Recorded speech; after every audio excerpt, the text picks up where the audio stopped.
normativas internacionales como la QM o la Quality Master.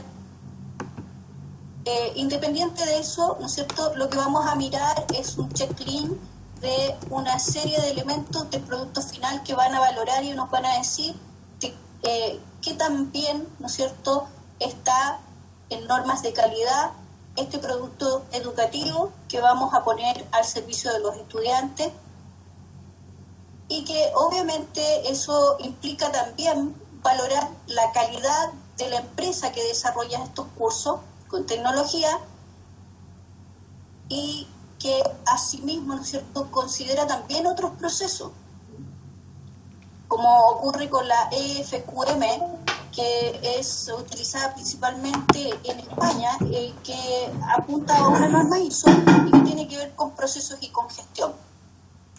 Pero aquí, más allá de lo que tengamos considerado, hay muchas organizaciones, especialmente en el ámbito académico, que también han desarrollado sus propios estándares de calidad de learning, y obviamente cada uno de ellos apunta en esencia a una serie de aspectos que tienen que ver con apoyo institucional, desarrollo del curso, enseñanza y aprendizaje, la estructura que tiene el curso, el apoyo que se da a los docentes para poder impartirlo, la tecnología que se va a utilizar, la evaluación continua para la mejora y la evaluación también desde el punto de vista de los estudiantes.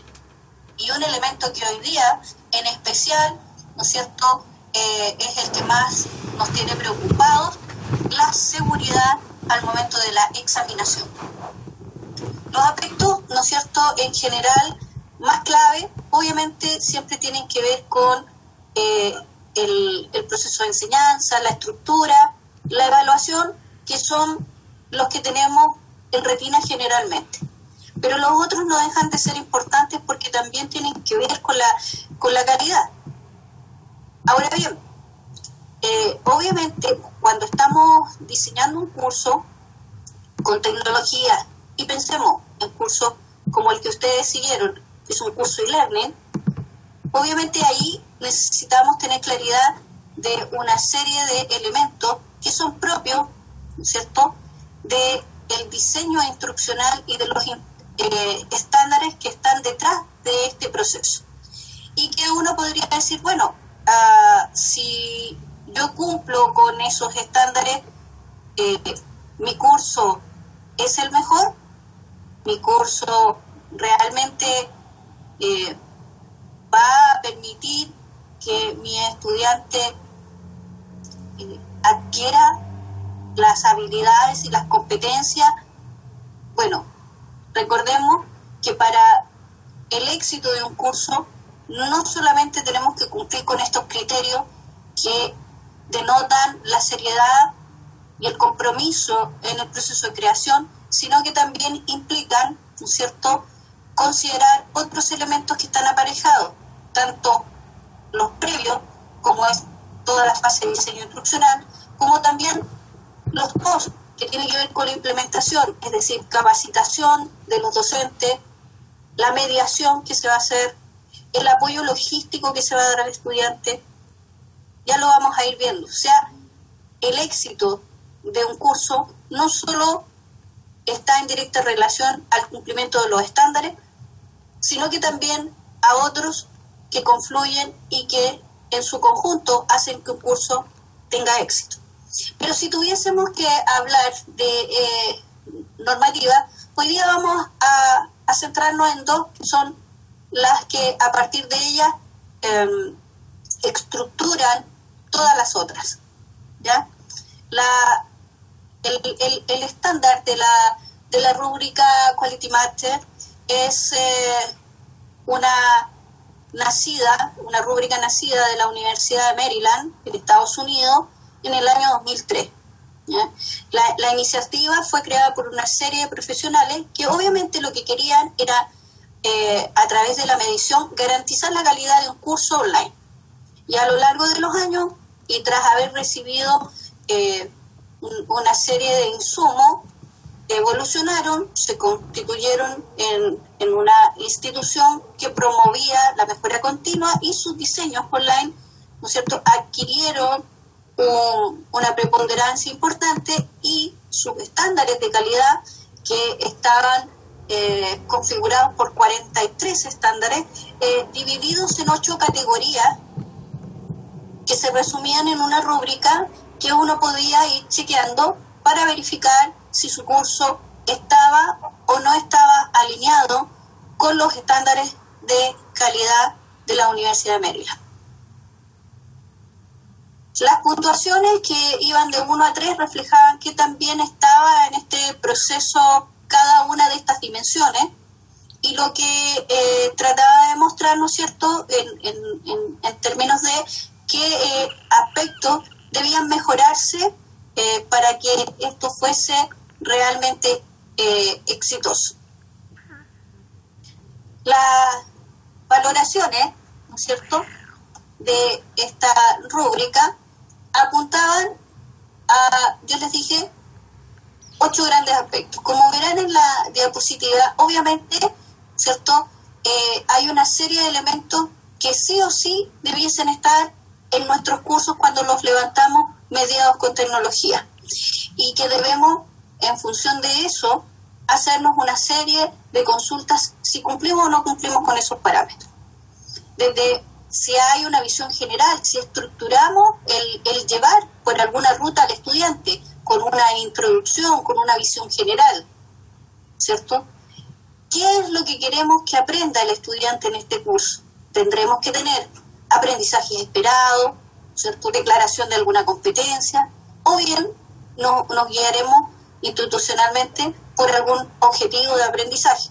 Va a depender, ¿no es cierto?, del modelo educativo de cada institución. Y obviamente, uno de los elementos que dijimos que era importante, medición y evaluación. ¿Ah? ¿Cómo vamos a saber que estos objetivos de aprendizaje el alumno lo está adquiriendo y en qué medida?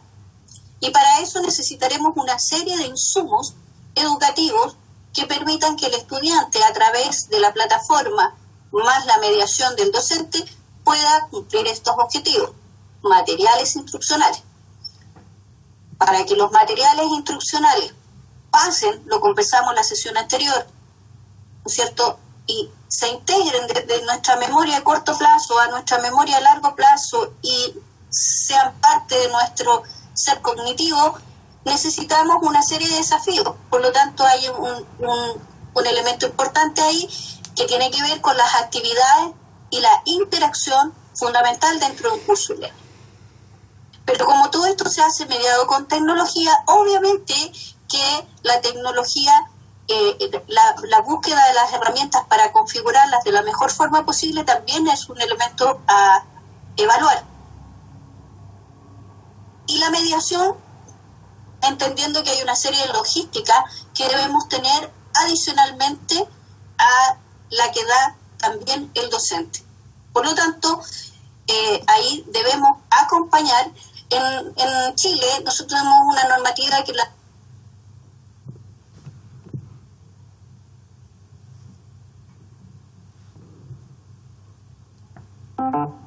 este tutor social que va acompañando y que te va recordando ciertos hitos, que son los mensajes que ustedes recibieron en su correo constantemente. Y el octavo punto, que tiene que ver con la accesibilidad y la usabilidad de la plataforma. Si tuvieron la oportunidad de escuchar el webinar del máster Cisco Lirona, él hablaba sobre la importancia de la usabilidad y la accesibilidad en el diseño instruccional de un curso, que eran elementos claves para determinar cuándo estábamos o no estábamos alineados respecto de lo que se requería para que un curso estuviese bien estructurado.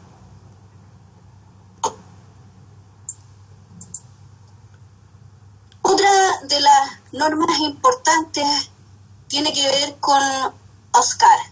OSCAR es una serie de normativas, ¿ya?, que están más ligadas a los cursos corporativos, ¿ya?, que apuntan a estrategias más de marketing y que, como su título lo indica, es una rúbrica que apunta hacia elementos más del mundo del OLC, es decir, se diferencia del anterior, de la Quality Master, porque aquí ellos no hacen esta evaluación con un prototipo y luego lanzan el curso y luego constante. En el mundo corporativo, en general, los cursos nacen y mueren con ese curso.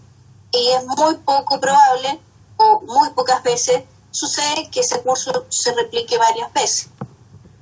No obstante, no cumplir con este concepto que la Universidad de Maryland le llama este concepto maduro, ¿no? Porque ha evolucionado, porque se ha mejorado, da la oportunidad de que evaluemos la calidad del producto independiente si se va a dictar una o muchas veces. Y por lo tanto, apostando a que siempre debiese ser un curso de categoría. Ahora bien, tiene 50 estándares divididos en 6 categorías de análisis y si los revisamos, en general son muy parecidos a los que ya habíamos visto en Quality Master. ¿A qué abordan? Primero, visión general del curso, ya lo habíamos dicho. Uno de los elementos clave tiene que ver con que el curso esté bien diseñado para proporcionar la información relevante al inicio del mismo. En este caso, obviamente, uno debiese buscar si es que hay indicaciones claras de cómo comenzar en el curso, ¿ya? Si hay una bienvenida, si hay un temario, si está en formato imprimible y si el alumno puede acceder a los recursos solo o con la orientación que encuentre en este. Perdón. El segundo aspecto, con herramientas y tecnologías, que si bien en el Quality Master no estaba en este orden, pero sí también era un elemento a considerar. Y desde acá, obviamente, nos habla nuevamente de la accesibilidad, en el otro le agregábamos la usabilidad, pero sí nos dice que debemos tener presente la posibilidad de entregarle manuales, tutoriales, guías al estudiante para que pueda, ¿no es cierto?, navegar en el curso sin inconveniente. Eso es un elemento clave porque, lo conversamos en la sesión anterior, solemos creer que el estudiante, el actual nativo digital, trae por añadidura una serie de competencias digitales que ya sabemos que no es así. El tercer aspecto tiene que ver con el diseño y la edición, ¿ya? Si bien trae 3 estándares, los podemos englobar en 3 aspectos que son clave y que establecen que el diseño y la edición de todos los materiales del curso, el entorno de navegación y los contenidos deben estar diseñados y editados de forma que faciliten la experiencia de aprendizaje, ¿ya? Por lo tanto, es sumamente importante que el diseño gráfico sea lógico, que sea consistente a lo largo de todo el curso. Y si no solo un curso, sino que es un diplomado que tiene varios cursos, con mayor razón, debe seguir esta misma secuencia lógica. Cuidar de la tipografía y los elementos gramaticales, lo que tiene que ver también con la edición, ¿ya? Edición y gráfica van muy de la mano, y que los contenidos vayan divididos en secciones. Recordemos la charla anterior del inicio, donde hablábamos de que no podemos pretender abordar grandes cantidades de información, por lo tanto es mejor seccionar, en este caso, pequeñas porciones de contenido.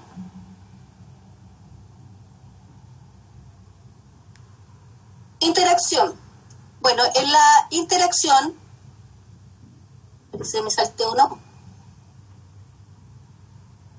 Me faltó uno, disculpen. Los contenidos y las actividades. Bueno, en un curso, obviamente los contenidos son un elemento clave. Y ahí es donde tenemos que mirar respecto de los estándares que nos dicen que debemos buscar actividades que sean significativas, ¿ya?, que estén situadas para que permitan tener pertinencia para el alumno y que apuesten a la inclusión. de forma de que tienen que ser lo más abiertos, lo más variado y que puedan promover funciones cognitivas complejas. Y eso tal vez lo que más nos cuesta entender. No necesitamos llenar al alumno de actividades, el activismo no es necesario, pero lo que sí necesitamos es generar actividades pertinentes y que sean desafiantes para que lleven al alumno a un nivel cognitivo mayor. Ahora sí, interacción. La interacción tiene que ver con promover diversas oportunidades de interacción entre los estudiantes, ¿ya? Entre ellos mismos, entre ellos y el contenido, y entre ellos y el profesor, ¿ya? Por lo tanto, aquí es sumamente importante un elemento que tiene que ver con la expectativa que tiene el profesor respecto de las respuestas de sus estudiantes, de las posibilidades que ellos tienen de desarrollar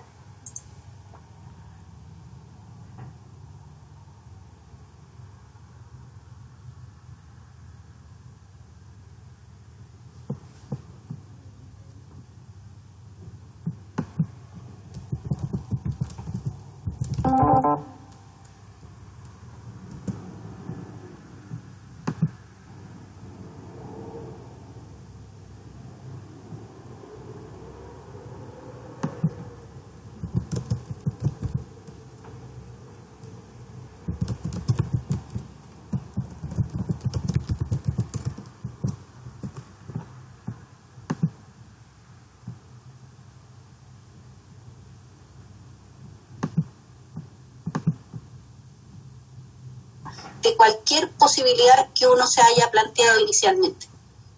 Y obviamente eso va a permitir que en un ambiente de confianza, la colaboración entre compañeros y con el docente sea de mayor calidad.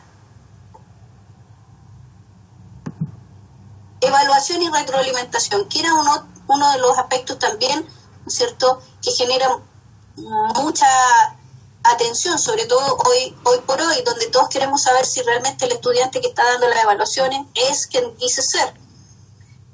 Porque en un ambiente, ¿no es cierto?, como el actual, con crisis sanitaria, en donde los alumnos solo los podemos ver a través de plataformas y la mayor cantidad de trabajo se hace asincrónica, obviamente que el elemento, ¿no es cierto?, ahí de confianza respecto de la evaluación es clave, pero también se nos olvida que no solo saber si el estudiante ese es quien es importante, sino también para el estudiante recibir una retroalimentación adecuada que le permita a través de este feedback poder crecer y poder sentirse acogido en su ser. Yo conversaba hace unos días atrás en el magíster donde doy clases y me contaba una docente que trabajaba en otra institución que los alumnos se habían quejado de que ellos pagaban por una educación presencial, pero lo que les molestaba no era que con el COVID lo estuvieran haciendo a distancia, sino que lo que les molestaba era que sentían que sus profesores estaban más concentrados en pasar y pasar contenido que en mirarlos a ellos y ver si realmente estaban aprendiendo. Fíjense la sintonía de lo que estaban pidiendo. Se sentían absolutamente desprovistos de acompañamiento emocional de sus profesores, que lo podrían tener en un feedback, ya sea de una actividad formativa o de una actividad sumativa, pero en la cual invertamos un tiempo valioso en decirle que estuvo bien, que estuvo mal, que puede mejorar, en esencia, por dónde va. Y eso es un elemento fundamental. Aquí entonces, evaluación y retroalimentación tiene que ver también con que nos pongamos en un escenario de directrices donde digamos qué pasa si el alumno me entrega el trabajo en forma tardía, qué pasa respecto de las políticas de calificaciones, cuánto se evalúa, cómo se evalúa, qué métodos de evaluación van a haber y qué criterios de evaluación van a establecerse. Por ejemplo, en la Universidad Autónoma, si usted tiene que dar participación en foro, hay una rúbrica de foro que establece una cierta cantidad de parámetros y que también establece una cierta cantidad de participaciones para el estudiante, y esa es la misma, independiente de si es un diplomado o es un curso de pregrado, porque el desafío está en qué tan complejo sea la pregunta o qué tan complejo sea el desafío cognitivo que le vamos a poner. Por eso es importante tener presente que cuando entramos en una situación como la actual, con un problema sanitario, en donde nos pasaron una plataforma y nos dijeron, hace tu curso ahora a través de esta plataforma, lo primero que nos surge es plantearnos, pero ¿cómo lo hago? ¿Qué debo subir? ¿Qué no debo subir? Empezamos a tratar, ¿no es cierto?, de levantar la mayor cantidad de elementos en esta plataforma, y a veces equivocamos el camino porque no tenemos claridad de lo que debemos considerar como elementos mínimos, porque obviamente no tenemos diseño instruccional, no podemos hablar que hoy día estemos haciendo realmente cursos a distancia, cursos e-learning, pero sí podemos decir que vamos, ¿no es cierto?, en una buena sintonía, tratando poco a poco de ajustarnos y dejar un poquito al lado esta histeria de subir y subir materiales, creyendo que ese es el foco para que el alumno esté tranquilo en casa, ¿no? El alumno va a estar tranquilo en casa en la medida en que sienta que tiene los elementos mínimos y que tiene una retroalimentación adecuada y que las actividades son pertinentes a la labor como profesional que él va a realizar el día de mañana. Por eso es que nosotros ahí hicimos un esfuerzo y creemos que es una muy buena práctica que no se nos ocurrió a nosotros, pero que sí tomamos las buenas iniciativas. Me parece que yo se los comentaba en mi estancia de investigación que estuve en España, aproveché de juntarme con algunos directores, y ahí una de las cosas que estuve viendo fueron plantillas instruccionales, donde le establecen a los profesores cuáles son los mínimos que debe tener su sala. Eso es muy bueno porque como docente yo ya sé qué es lo elemental que desde la perspectiva de mi asignatura debiese estar en esta aula virtual, en este campus digital o en esta plataforma LMS que tenemos como institución.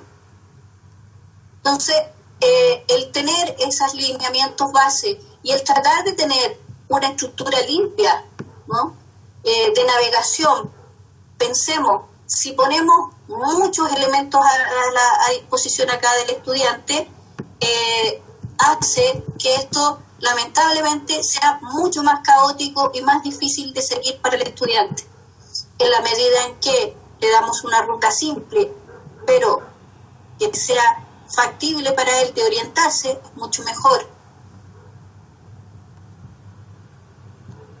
Que le permita, ¿no es cierto?, ir fácilmente, sin gran intervención del profesor, siguiendo estos lineamientos en la plataforma. Esta es una buena estrategia que también nos permite ayudar en tiempos de COVID al estudiante y al docente a tener un parámetro mínimo para el trabajo, entendiendo, ¿no es cierto?, que todos los estándares anteriores que hablamos están apegados al desarrollo de un curso con el trabajo de un diseñador instruccional al lado. Como acá no tenemos este diseñador instruccional al lado, podemos por lo menos, con todos estos parámetros que yo le he hablado, buscar cuál debiera ser la estructura mínima que ustedes debiesen crear para su institución y que en función del modelo educativo que como institución tienen, debiesen configurar esta plantilla de la UPAP.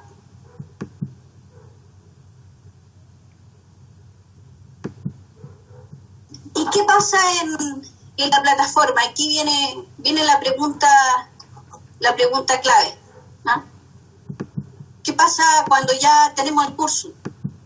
Ya hicimos todos los chips, tenemos esto, tenemos aquello, ¿ya? Pensemos, cuando evalúan cursos, ¿ya?, que tienen diseño instruccional, y lo establecen también estas normativas, uno debiese tener, antes de llevarlo al estudiante, una revisión de 3 niveles, o de 3 pares, si ustedes quieren considerarlo así.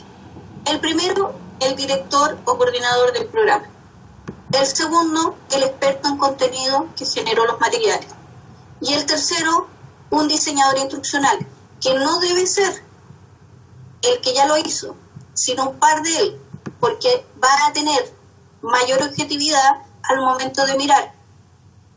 Es como cuando uno de tanto ver algo deja de mirar, ¿ya? Observa, no mira, o mira y no observa, como guste. Bueno, eso nos pasa porque estamos tan involucrados desde la emoción y de las ganas que hemos puesto que a veces no vemos. Y en ese sentido, el tener 3 pares y un tercero objetivo que mire, ayuda a evitar y minimizar los errores.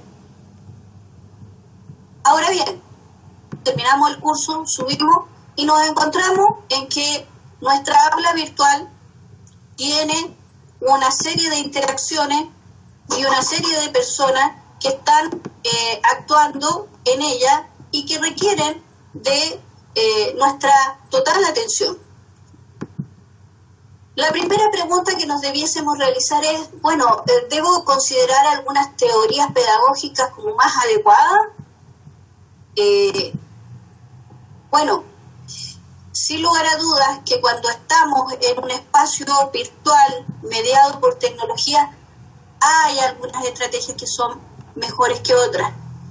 Y ahí es donde uno tiene que replantearse que no puede hacer que funcione su asignatura de la mejor, de igual forma como lo haríamos en una clase presencial.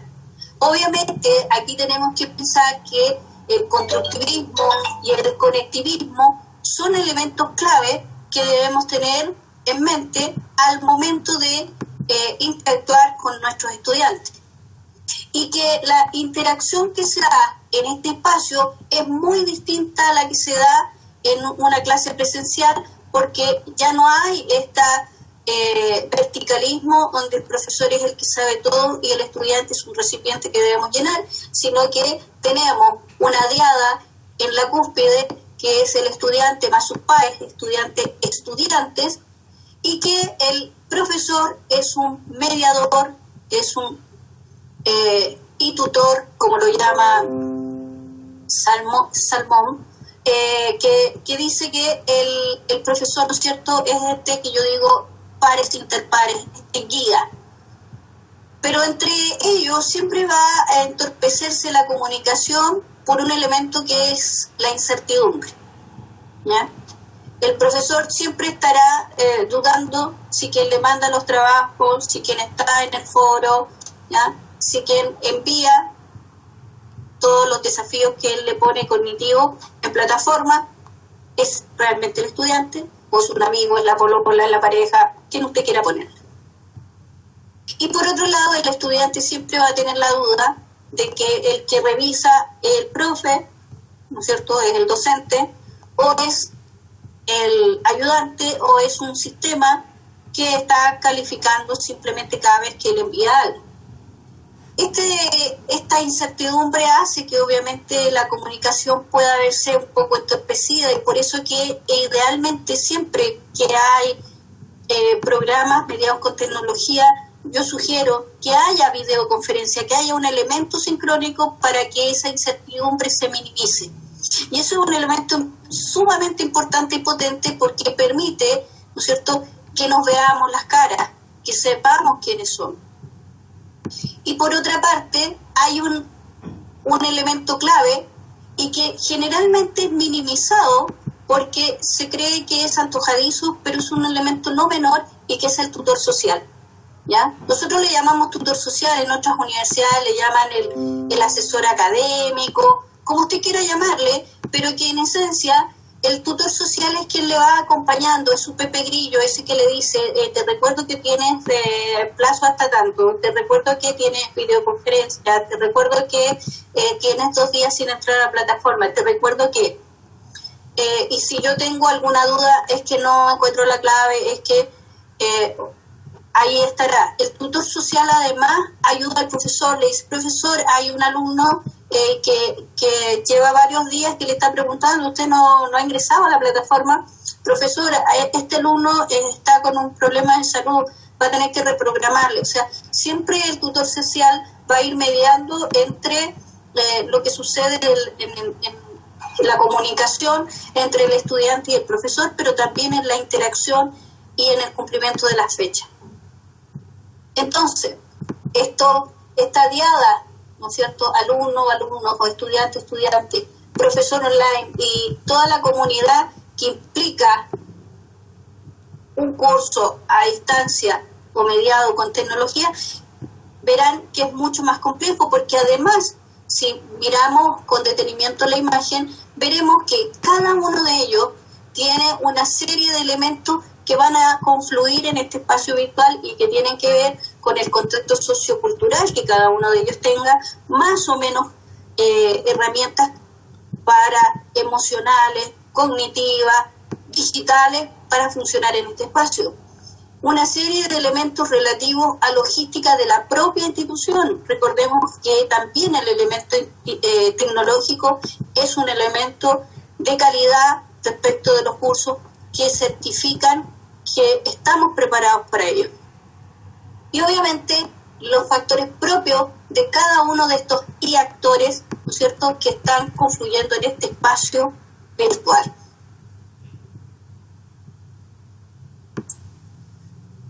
Y es ahí en donde entonces entramos a pensar, bueno, tenemos nuestros estudiantes y ellos, ¿cómo son?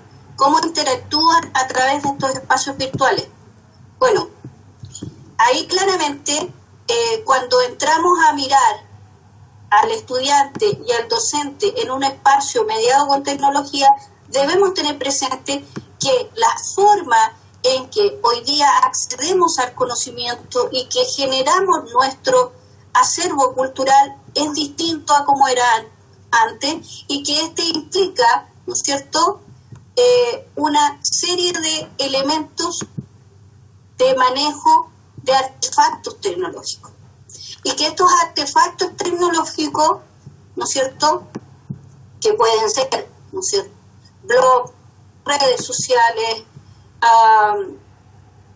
páginas web, buscadores, fotos en sistemas para participar, para comprar, para pagar, para mantenerse activo, lo que publican los sitios, lo que publican por transparencia las empresas, todo esto confluye en lo que nosotros diríamos es la identidad digital de una persona. Y todas estas herramientas tecnológicas, todos estos artefactos tecnológicos, son parte de lo que nosotros llamamos el play, ¿ya? Los entornos de aprendizaje de cada persona. Cada uno de nosotros tiene un play muy particular, que es más que lo instrumental, no solo las herramientas, sino cómo interactuamos en el espacio formal e informal para aprender, para comunicarnos, para buscar información, para relacionarnos con el resto, para comunicarnos, para desarrollar procesos cognitivos. Y ahí entonces entran en juego las llamadas TIC, las llamadas TAC y las llamadas TEC, ¿ya? Las tecnologías de información y comunicación en términos globales, como lo puede ser un LMS, las TAC, que son las herramientas que nosotros utilizamos para el proceso de aprendizaje, ¿ya? Por lo tanto, si nosotros le pedimos a un estudiante que con un PowerPoint nos haga un proceso cognitivo de una lectura, de un paper, o le pedimos que entre a Canva y nos haga un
Disculpe, estaba teniendo problemas de conexión. ¿Me escuchan?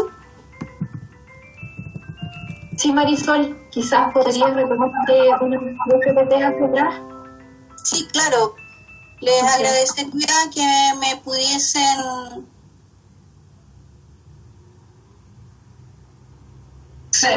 ¿No había unos PP?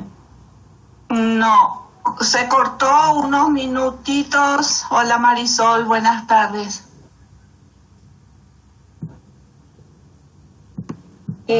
Un minuto, Marisol, para dejarla como presentadora para que pueda volver a compartir.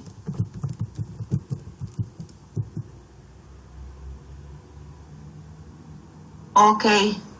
Vamos a tener que tener un poco de paciencia, aquí en Chile hemos estado Sí.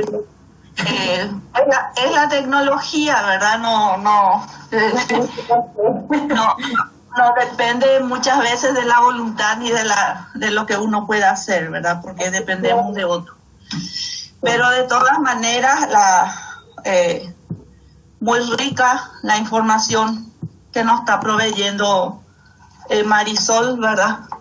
Y de ir entendiendo un poco ya no de hablar solamente de TICS, sino que también ya hablar de TACS, ¿verdad? Efectivamente. ¿Sara, de nuevo?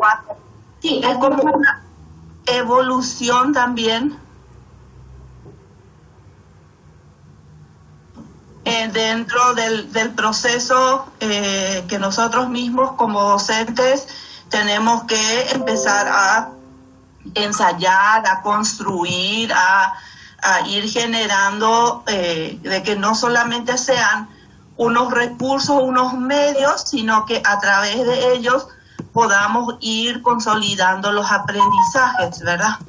Efectivamente, haciendo la bajada. Haciendo las bajadas, exactamente, ¿verdad? Porque la videoconferencia nos proporciona también información que podemos utilizar, ¿verdad? Y no perder de vista de que es indiscutible de que la presencia humana no va a poder ser reemplazada, ¿verdad? Pero la importancia de utilizar la videoconferencia para que nos veamos, para que tengamos así un acercamiento más visual con los alumnos, con los estudiantes, genera un poco también ese ambiente un poco más cercano, ¿verdad? De que no estamos tan distanciados, sino que estamos en permanente comunicación y nos vemos cuando utilizamos la videoconferencia, ¿verdad? Efectivamente. Ahí volvió la doctora. Sí. Ahora sí, disculpen. Más o menos por acá nos quedamos cuando me caí. Sí, yo estimo que sí. Bien. Entonces, les comentaba que cuando estamos en espacios virtuales, en los que coexisten tanto los factores propios de cada uno de los actores, es decir, el docente, los estudiantes, el contexto sociocultural que cada uno de ellos trae para interactuar en estos espacios, ya sea conocimiento, ya sea emociones, ya sea competencias digitales, y también los factores propios de la logística educativa y de la tecnología que lleven aparejados para poder desarrollar en forma óptima el aprendizaje. Va a implicar que cada uno de ellos coexistan adecuadamente y que estos tres actores, tutor social, docente online, estudiante estadiada, mantengan una constante comunicación, de colaboración y de construcción eficiente y oportuna. Desde esa perspectiva, entonces, entramos a comprender que la identidad digital que cada uno de nosotros tenemos desplegada a partir de una serie de herramientas tecnológicas que en el día a día son parte de nuestro proceso, ya sea como ciudadanos, ya sea como seres sociales, ya sea como estudiantes formales o informales, están y son parte de nuestra identidad digital. cada uno de estos artefactos hacen parte del proceso de aprendizaje que uno tiene y que Linda Castañeda y Jordi Adel le llaman PLE, los entornos personales de aprendizaje.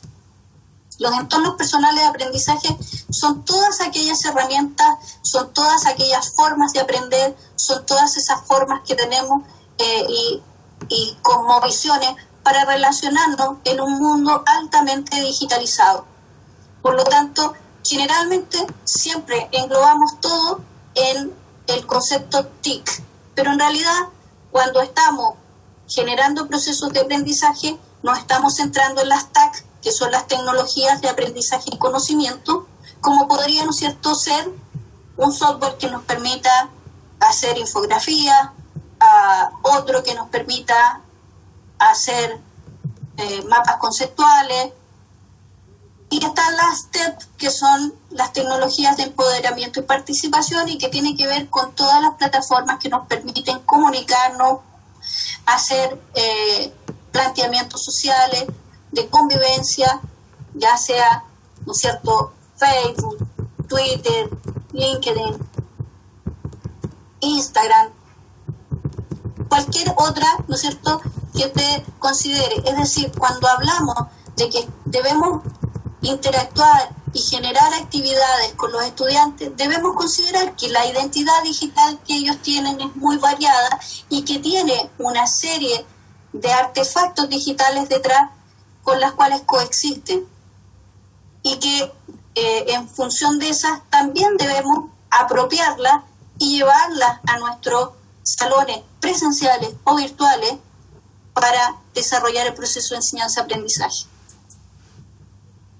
Y en estos espacios virtuales también tenemos la posibilidad de conocer esta identidad digital de los estudiantes, no solo por las herramientas que ellos utilizan, sino por el yo narrativo, ¿ya? Lo que Paley llama, ¿no es cierto?, el metaverso. Es decir, así como nosotros en la presencialidad podemos saber al interactuar con nuestros estudiantes y ver cómo ellos se relacionan, podemos saber cómo son cada uno de ellos. El que se sienta adelante, pone atención, siempre está anotando, el que se sienta al fondo, el que llega tarde, el que llega justo para decir presente. Cada uno de estos modelos o prototipos de seres, ¿no es cierto?, que son parte de nuestra realidad, también se visualizan en la plataforma, pero las visualizamos de otra forma. Las visualizamos a través del sujeto estudiante o del sujeto docente en función de lo que escribe, de lo que comparte, de ese yo digital a partir de todas las evidencias que va dejando, ya sea de este metaverso, ya sea de estos artefactos digitales que él utiliza. Y ahí es donde entramos de lleno a lo que era, yo le decía, el metaverso. El metaverso lo que nos llama es a mirar cómo escribimos, cómo nos relacionamos. Y no por un acaso, ¿no es cierto?, nosotros en plataforma les ponemos las normas de etiqueta. Les decimos, ten cuidado en la forma que te refieres a los otros, porque tenemos que cuidar de que hay una serie de elementos que a veces están despojados en las plataformas y que en la asincronía no se visualizan, no nos permite pesquisarlas. Entonces tenemos que, cuando escribimos, ser muy cuidadosos de la forma en que lo hacemos, de si lo escribimos con mayúsculas, si lo escribimos con colores, con rojitas, con verde, porque todo eso, lo quiera o no, comunica algo. Desde esa perspectiva, ojalá me ayude la tecnología. Yo quiero invitarlos a ver este video y luego seguimos conversando. ¿Puedes dar la...? ¿Qué quiere la...? Sí. Un segundo que estoy con la... No se preocupe que yo... No, luego tengo que... ¿Puedes para mí un segundo que estoy con la... Ya, pero que tengo un poco de... La buena, pero está este señor antes que quiere la... pero no se preocupe que yo tengo... Y se le va para con... Sí, pero cuando me traiga la... Al segundo que estoy con la... Ah, no se preocupe, yo no... ¿Me acuerdas ya de mi...? Oye, perdona, ¿podrías bajar un poquito el... que se les haga con el zorro y me sigue dando... Ya, y de paso nos traen dos... Dos más de... Ay, cómo se nota que no tienen que... Enseguida se las llevo. Hola, ¿cómo que enseguida? Me estoy trayendo todavía a mí... Y yo la... Pero si no me has dicho que no tenía... No tiene. Tampoco tengo, vamos, que cuando acabes con la, le pones a este señor su y me traes dos, ¿eh? Lo que sí te pido es... A usted no le importa que baje un poquito, es que la música se está quedando... No, que no problema, si yo... pero un momento, es que usted entre la esto y luego lo de que tiene que bajar a mí, se le está montando el trabajo y a mí no me llama a mí. Y cuando pueda me preparas a mí la espera después de mi... No, pero no me quiero mi...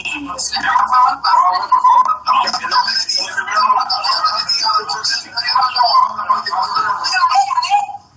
lo que sí les pido es un poco de... Cuando yo termine de... Le llevo a usted su... que tiene un poquito de... Y antes le llevo a usted su... que me va a pagar con... Y después bajo un poquito, que están ustedes todos... Y luego le llevo a usted sus dos. Porque no tienen... Y tampoco tienen que... ¿No es así? Sí. ¿No ven cómo hablando se entiende la... Perfecto. Bueno, aquí en este video visualizamos claramente que cuando estamos en el mundo analógico, en el mundo presencial, vis a vis, es mucho más fácil poder completar el mensaje con el lenguaje no verbal. Y eso en una plataforma, cuando estamos solo proyectando un mensaje despojado de toda emoción, si no cuidamos de que ese mensaje sea lo mejor posiblemente redactado y principalmente hecho despojado de emociones reñidas o que salgan, como uno dice, desde el estómago visceralmente, son elementos clave, sobre todo para nosotros como docentes, porque todo esto queda en evidencia. Después el alumno lo leyó y quedó en plataforma. Entonces, ahí viene el tema de cómo hoy día, como docentes, cuando estamos utilizando tecnología, tenemos una serie de funciones que se añaden a las que originalmente teníamos. Para nosotros, la función académica era obvia, y era obvia también en una plataforma. Pero cuando estamos, ¿no es cierto?, mediados con tecnología, debemos incorporarle la función orientadora y la función de colaboración, que en cierta forma implica un desafío mayor para el docente, porque nos lleva a un plano de acción que va más allá de solo lo cognitivo, en entregar el contenido, el apoyo metodológico, toda la parte administrativa de subir las notas y todo aquello que tiene que ver con la motivación y la metacognición, sino que además tiene que ver con el aspecto afectivo, el impacto de nuestras palabras o de nuestro silencio en plataforma.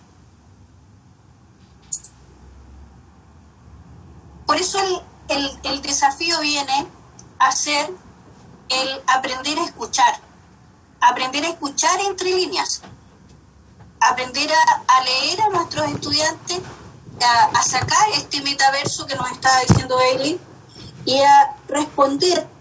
Yo siempre le digo a los docentes cuando me toca hacer procesos de certificación, le digo, nunca responda en forma inmediata un mail del estudiante o una participación del estudiante que uno puede en ese minuto sentir agresiva, ¿ya? Sea empático, piense que el sujeto al otro lado de la pantalla es muy probable que haya estado muy desesperado, por eso escribió de esa forma, porque dentro de esta nueva visión del pares interpares o del profesor guía, en donde ya hay una relación horizontal, también el alumno se puede equivocar. Entonces, O puede ser que nosotros nos hayamos equivocado y también tenemos que tener la capacidad de aceptación de que nos digan que alguna indicación, que alguna instrucción o que algo que dijimos que íbamos a subir no lo subimos.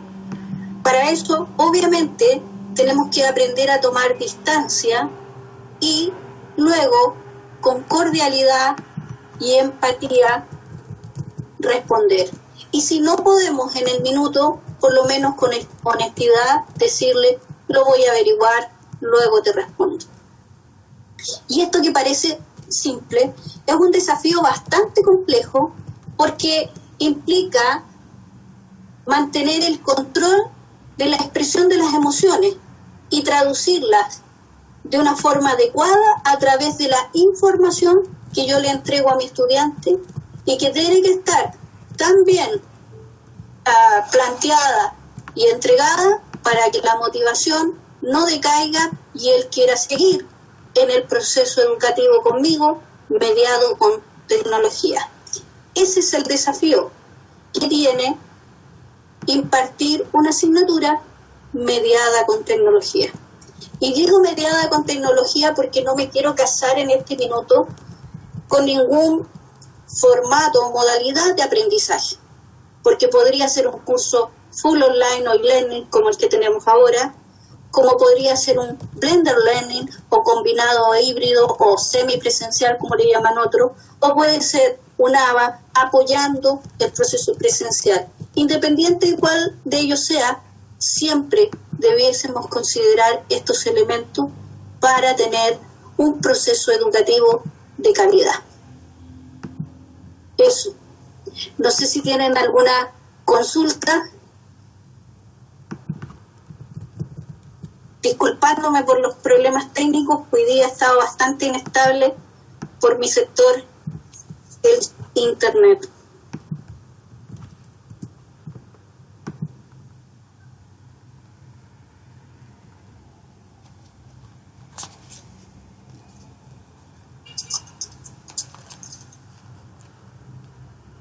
Hola, ¿qué pasó? Hola Marisol, ¿qué tal? ¿Cómo estás? Hola, Mónica. Sí, un gusto. Disculpa que no estuve al inicio, pero también la tecnología nos lleva a esta, a veces, superposición de algunas cosas, ¿verdad? Sí. Me encanta este proceso en el que vamos identificando también una evolución dentro de lo que son las TICs, ¿verdad? Y me encanta que ya estemos hablando también de las TACs, ¿verdad? De las tecnologías para el aprendizaje, que es nuestro desafío hoy día, ¿verdad? Exacto. Y no tanto consultar, sino que cómo o qué estrategia puede utilizar el docente para ir identificando cuándo deja de ser una TIC y cuándo se convierte en una TAC, por ejemplo, ¿verdad? Esa sería mi consulta específica. Claro. Mira, vamos a estar en una TAC cuando haya un proceso de aprendizaje con ella. Porque, por ejemplo, si yo tengo un PowerPoint y lo estoy mostrando a los estudiantes, pero ellos no están interactuando ni generando nada, es una TIC. Pero si el estudiante está generando con un PowerPoint un proceso de explicar algo, un desafío que le hemos dado, ya sea mostrar cómo comprendió un paper o su proceso de práctica o su producción gráfica que ha hecho, esa es una TAC, ¿sí?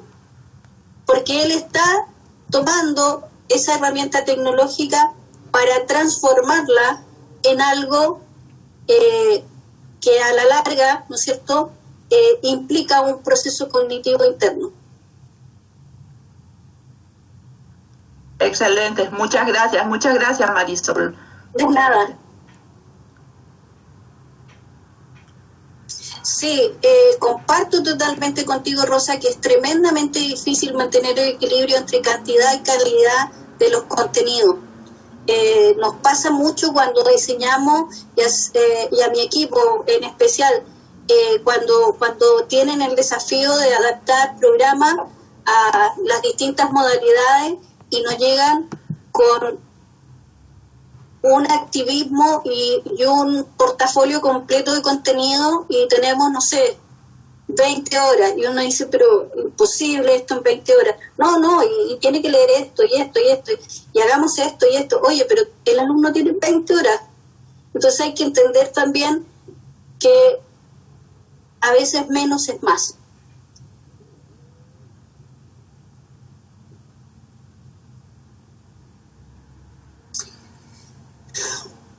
Bueno, Edgar, es difícil el desafío como en todo proceso, porque la tecnología lo que hace es evidenciar lo que en la presencialidad a veces podemos obviar. Y no es que no esté, podemos simplemente hacernos los locos y pensar, no me preocupo de esto, ese será problema de la casa, será problema, pero cuando tenemos que hacer un proceso de mediación con estudiantes con tan variada diferencia, ahí también es importante la labor del docente como un mediador, ayudar. Recordemos lo que hablábamos en la sesión anterior de la importancia del trabajo colaborativo. Ahí es importante el trabajo entre pares. Fíjate que una de las cosas que yo averigüé la primera vez que hice una investigación del tema de la apropiación tecnológica, una de las cosas que me di cuenta era que los docentes lo que más valoraban y casi gritaban con urgencia era que cuando les enseñaran a usar nuevas tecnologías los acompañaran, pero no que los acompañara una persona que venía a venderle un software de afuera, que lo acompañara un par, alguien que estuviera haciendo clase igual que él y le mostrara en el hacer, en el día a día, cómo usarla. En este caso, si tenemos una diferencia muy importante de uso de tecnología, el trabajo en equipo es fundamental, porque es ahí, entre pares, en donde se aprende mejor. No hay mejor explicación que la que se dan entre ellos. Hay un video maravilloso de Sugata Matra, se los voy a compartir por el curso, el enlace, y ahí él muestra cómo los niños entre sí se enseñan. ¿Ya? Sugata Mitra, él hace todo un estudio de cómo los niños se apropian de la tecnología sin que nadie les enseñe. Y cuando les empieza a preguntar, y les va dejando cada vez desafíos más grandes, como por ejemplo el idioma. No solo la tecnología, sino el idioma. Y los niños le empiezan a explicar qué es lo que habían entendido y qué es lo que habían hecho. Y él le dice, ¿cómo supieron inglés? Bueno, porque lo primero que tuvimos que hacer fue aprender inglés y enseñarnos entre nosotros. Y ahí él se da cuenta de la importancia y el valor del aprendizaje entre pares. Creemos malamente que somos solo nosotros los llamados a llenar esas diferencias, pero también entre pares se puede. Por eso es tan importante el trabajo colaborativo. Por eso es que, en cierta forma, tenemos que, como docentes, cuidar de que esas instancias no mueran por falta de previsión de nuestra parte. En general, las consultas tienen que ver con las fechas de entrega. Es hasta hoy por la noche, podemos esperar hasta mañana, podemos dar un día más adicional para que vayan cerrando y para que puedan cumplir con cada uno de los desafíos que hemos dejado en la plataforma para ustedes. Esperamos, la idea es que lo disfruten y que sea una instancia que también puedan considerar desde la simplicidad para poder emular si hay algo que de ahí les sirva. Bien, Les agradezco a cada uno de ustedes la participación, este maravilloso tiempo, esta semana que se nos pasó volando, este tiempo, estar en colaboración y en trabajo todos aquí en plataforma, felices de tenerlos desde Universidad Autónoma y felices de haber podido generar estas comunidades virtuales entre la Autónoma de Chile. Un cordial saludo, les deseo que tengan una excelente semana y esperar que la salud nos acompañe a todos el resto del periodo que nos queda. Que así sea. Muchas gracias, Marisol, en nombre de toda la comunidad académica de la UPAP. Creo que tomo la palabra en agradecerte a vos, a la Universidad Autónoma, por este espacio que nos permitió compartir en este tiempo, en una semana. Es cierto que pasó muy rápido, pero yo creo que ha sido muy beneficiosa para todos aquellos que han participado, ¿sí? No, esperamos de que este sea el inicio de otros grandes proyectos que nos ayuden a seguir avanzando en estos desafíos hoy virtuales, ¿verdad? Pero el aula siempre tiene eso que es muy generoso en información que proporciona a cada uno de los docentes y estudiantes, ¿verdad? Y nosotros como mediadores creo que también tenemos este desafío de seguir aportando y trabajando para que nuestros docentes tengan esta oportunidad como la que nos ofreció ahora la Universidad Autónoma para avanzar en sus conocimientos en cuanto a la tecnología y a la plataforma Canvas específicamente. Así que muchísimas gracias y que estén bien, cuídense y será hasta una próxima muy pronto. Que así sea. Un abrazo a todos ustedes y quedamos en contacto. Un abrazo. Gracias, Marisol. Un abrazo.